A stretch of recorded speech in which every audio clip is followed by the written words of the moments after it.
Okay, but first, coffee. Okay, so one of the things that I want to talk about is a little bit of this coffee culture that's starting to happen. While it's okay to have a cup, maybe even 2 cups, depends on where you're getting it from. Turning it into this, I have to have coffee is not healthy. So I would say 99.9% of my clients drink coffee every day, at least 1 to 2 cups.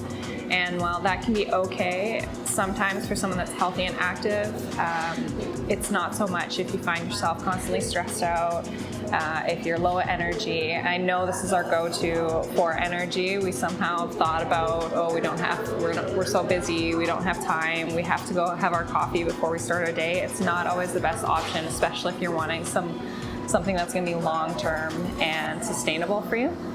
One thing I want to talk about is quantity versus quality. Where you get your beans from, how soon they were roasted, those things really matter. If you're a coffee connoisseur, try and really suss things out. See if you can find something that's been roasted within 2 weeks of actually blending it and drinking it. That's one way you're going to get the max capacity of the antioxidant and actually the positive side of coffee. The other thing is looking at what you really need inside of coffee. So while I really enjoy my mochas, I try and make sure that everything is dark chocolate. There is a big difference. So for example, an 8-ounce mocha with almond milk, which is what I have in front of me, if I have it, say from here, which is Old Crow coffee, if they use a dark chocolate, it's going to be roughly about 120 calories. If I was to go walk up a block and head around the corner to Starbucks, we're looking at anywhere between 340 to 360 calories. So that's a big deal at the end of your week, especially if you're looking at weight loss. One of the things I've noticed about this coffee culture that's sort of happening is that you get up in the morning and the first thing that you want to do is drink coffee. So we've all got that picture, that advertising in our head where you wake up, you stretch, relax, and then you're going straight to your coffee. One thing I would try and recommend, if you can, just from a body standpoint, is to have that nice stretch in the morning, get out of bed, get going, but grab yourself a glass of water. So boosting your metabolism and starting everything the day fresh with a glass of water. You can squeeze some lemon in it. It's really helpful for your liver, maybe even some grapefruit.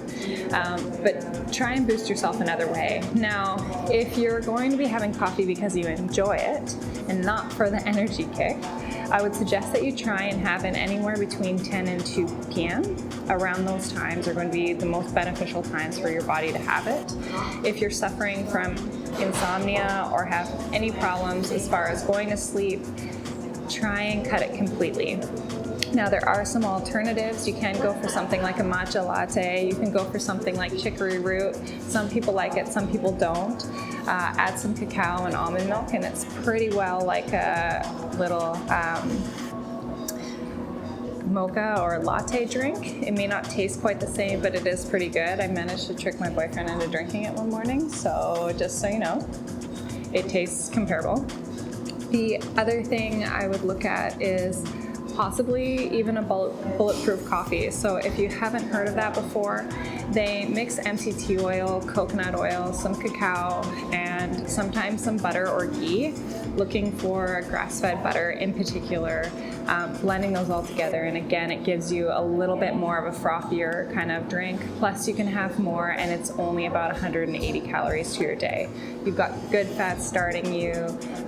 You're more likely to go up and stay up than you are to have that up and crash because of the sugars. And you're going to find just enjoying it a lot more.